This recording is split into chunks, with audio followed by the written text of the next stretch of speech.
Any of you who've accessed medicine or supplements probably have seen this. Notice I can't just open it. It's called a child protective cap. You have to push down. And originally, I was going to try to do this on camera without rehearsing it, and it would have been hilarious because for a while, I didn't push down far enough and I couldn't get it open. So I wish I had that outtake, but I didn't have the camera rolling.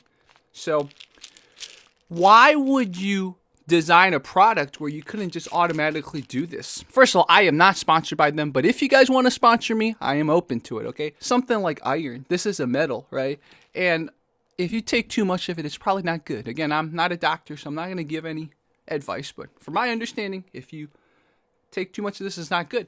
So this mechanism to prevent you from just automatically opening it, it's to get you to think, to be conscious when you do this. And also for kids or maybe very smart pets, prevents them from getting into this, right? Because they don't know what this is. This looks all shiny and looks all colorful. What I'm describing is a concept called friction. It's a concept from design, human-computer interaction, UX design, whatever. A lot of fields have this concept. Friction's basically when your user of a product, of a website, of whatever service has a moment where they're taken out of a flow, out of an autopilot, and has to sit there and pause.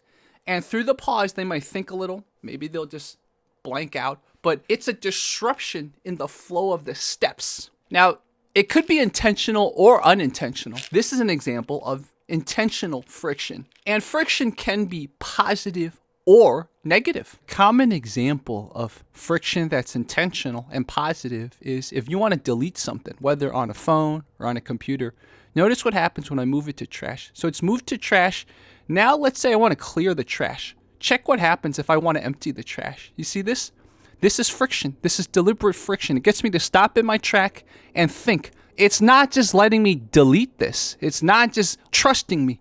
It's giving me time to undo this action, because if I go ahead with it, then I can't undo the action. It's creating friction to get me to think so I don't make a mistake. I do want to delete this, but I consciously thought about it. Sometimes, unfortunately, we're on such autopilot, we might not even let this friction get us to stop in our tracks, but usually it does. Another example of positive and intentional friction is if you use any of these generative AI engines. Let's ask it a quick question. So this is my prompt here. I'm basically asking it to help me organize and synthesize. So watch what happens when I press enter. So this is friction right here, but this is positive friction. It's making me think. You're thinking. You're doing what I'm asking you to do. See, now it's sort of explaining to me what it's trying to do. I, of course, can bypass it, but as a person that wants the best answer for generative AI, you see, it's showing me that it's really trying to be a pro at answering and thinking through my question. Notice it's still thinking, right? So some people like me might even wait until it finishes thinking. So I'm not even going to read all this until, and if you really wanted to, you could even look at how it's, you see that? You can look at how it's reviewing and then focusing and then answering your question. So I would argue this is positive friction. It got me to stop in my tracks and it got me to think about it. And I think as a result, got me to think more positively about the generative AI's engine. Here's an example of unintentional and negative friction that I encountered yesterday. So I was trying to make a video and I was trying to find music that YouTube provides that you can use. So I was looking through, I couldn't find it. And I was looking, and eventually I had to go down here and realize it's right here. This is an example of friction that's unnecessary. If you need music, maybe you should find it easier. Not everyone can find it in this little section here. So we mostly talked about positive friction, but in the last example, when you encountered friction that affected negatively your experience in using a product, using something, why is it negative?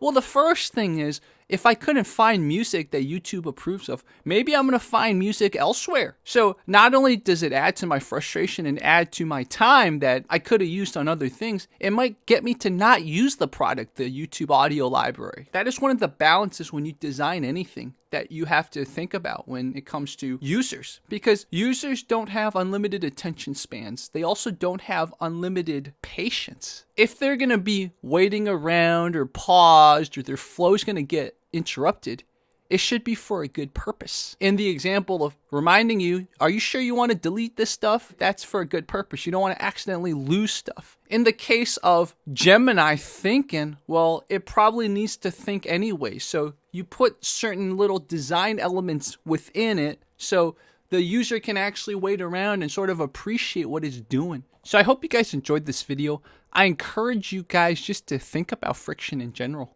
in what you do, in the products you use, whether physical or online or on your phone, etc. Which frictions are not needed? Which frictions you're glad were put in? And we can start from there. You guys leave a comment, and I look forward to hearing your thoughts. I want to give a big shout out to University of Maryland Human-Computer Interaction Masters, because it got me to think about this stuff again. It got me to think about this. See how excited I am?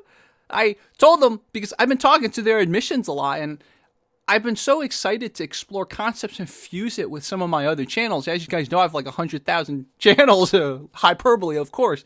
But as I started looking just at concepts from design, I was like, hey, it fits this channel. Let's just talk about it without synthesizing it always with some of my other channels. Anyways, guys, I might be making more content on this channel. So for those of you who followed it and then wondered where I went, I'm coming back, guys. And hopefully, fingers crossed, I get into University of Maryland Human-Computer Interaction and they give me some aid package or something. It'll be great. Okay, guys? Fingers crossed. Talk to you soon.